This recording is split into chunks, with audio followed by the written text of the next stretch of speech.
Ton cerveau est peut-être attaqué spirituellement, mais tu ne le sais pas. Dans cette vidéo, je vais te partager d'abord 5 signes que ton cerveau est victime d'attaque spirituelle. Vous savez, on voit les choses sur TikTok, on voit les choses sur les réseaux sociaux, mais la vérité est que la vie est spirituelle. Au-delà de tout ce qui est scientifique, la vie est spirituelle. La vie est faite des esprits, des énergies et tout. Et moi, en tant que coach en neurosciences, coach du cerveau, j'ai déjà vécu des expériences qui m'ont enseigné. Ton cerveau peut être attaqué spirituellement. D'ailleurs, c'est l'organe le plus visé de ta vie parce que, en fait, ta pensée, c'est ton champ de bataille. Qui dit pensée du cerveau? Ton cerveau, c'est ton champ de bataille. Alors, j'ai noté ces signes-là et je vais te les lire. Premier signe que ton cerveau est victime d'une attaque spirituelle. Tu as des pensées en boucle. En fait, ce que tu ressens, tu ne sais pas discerner si c'est que tes pensées sont tes propres pensées ou les pensées de quelqu'un d'autre. En fait, tu as l'impression comme si ce que tu penses là, ce sont les pensées de quelqu'un d'autre. Et ces pensées sont tellement négatives, elles sont à la limite même obsessionnelles. Quand tu es victime d'une attaque spirituelle, tu n'arrives pas à contrôler tes pensées.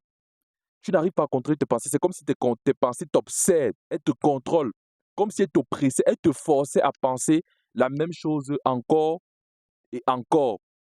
Un exemple, une pensée normale va te dire, par exemple, tu as une présentation demain, tu vas te dire que je suis juste inquiète. C'est juste une pensée comme ça. Mais quand c'est une attaque spirituelle, tu vas penser, tu vas commencer à t'accuser, je suis incompétente, je suis une personne négative, ça ne sert à rien même d'essayer. Tu vois, en fait, donc tes pensées, tu n'arrives pas à les contrôler. Donc, deuxième, deuxième signe très important, tu es paralysé malgré la clarté. C'est ce qui arrive à beaucoup de gens quand ils ont des projets. Tu as de belles idées, hein? Tu as de belles intentions. Mais dès que tu veux faire ce que tu dois faire, tu n'arrives pas à bouger. Tu ne sais pas ce qui t'arrive. Mais subitement, malgré toute la clarté que tu as, malgré toutes les recommandations qu'on t'a faites, malgré tous les livres que tu as lus, tu n'arrives pas à passer à l'action. Tu ne sais pas comment expliquer. Par exemple, tu t'es couché dans la nuit. Tu étais motivé, tu étais enthousiaste. Mais le matin, subitement comme ça, tu as l'impression comme si en fait il y a un poids, comme si ton pied pèse, comme si ta jambe est gelée, hein? Comme si mentalement en fait tes pieds ne veulent pas se mettre en mouvement. Et ainsi de suite, tu ne fais que procrastiner. Parce que oui, il y a ce qu'on appelle la procrastination spirituelle. OK? Très bien. Troisième signe que ton cerveau est attaqué spirituellement. Hmm, Ça, c'est lourd.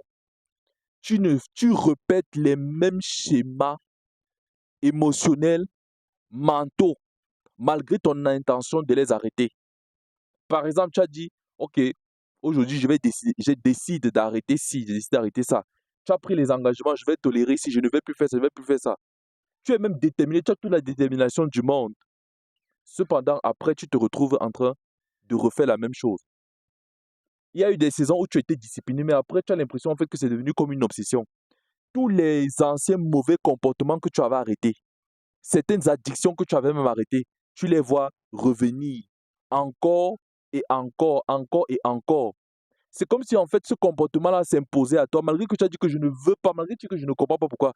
Mais c'est comme si en fait ça continue de s'imposer en toi. Et la conséquence, c'est quoi? Tu as constamment honte. Tu as honte de refaire encore la même chose et la même chose. Quatrième signe, tu es envahi d'une anxiété sans raison apparente. C'est généralement le matin.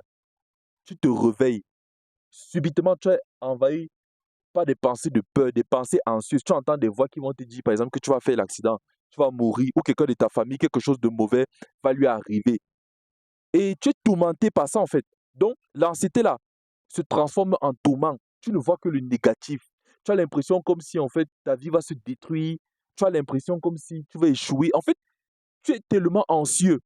Et au niveau de ton cerveau, les centres de cette anxiété-là qui se situe au centre de ta tête, chauffent.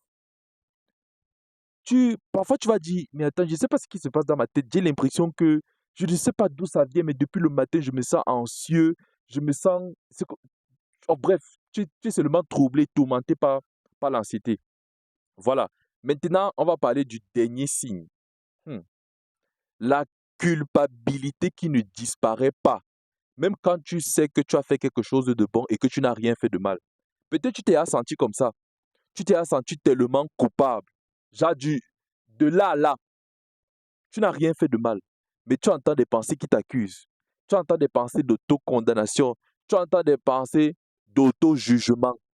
Tu entends des pensées qui te critiquent. En fait, une culpabilité qui ne vient, qui ne vient de nulle part, en fait. Et parfois, ce qui se passe, c'est quoi? C'est que tu as, par exemple, fait quelque chose de bien. Tu as aidé quelqu'un. Tu as donné la vérité. Tu as donné un conseil. Mais après, tu commences à culpabiliser. Ouais, peut-être j'aurais dû être plus gentil. Peut-être j'ai été trop dur. Tu commences en fait à te remettre en question alors que tu as fait quelque chose de bien, quelque chose de recommandable. Tu commences à t'examiner, à te critiquer, à penser que ouais, peut-être j'aurais dû, peut-être j'aurais dû. Et puis, cette pensée-là te dit, sûr que tu as blessé la personne, sûr que tu l'as offensé. Mais au fond de toi, tu sais que tu n'as pas fait ça en fait. Tu sais que tu n'as pas fait ça. Tu sais que tu n'as pas fait ça. Donc, quand tu te rends compte de ces signes, remarque ceci, l'intensité, quand ça devient intense. 2, ça devient incontrôlable.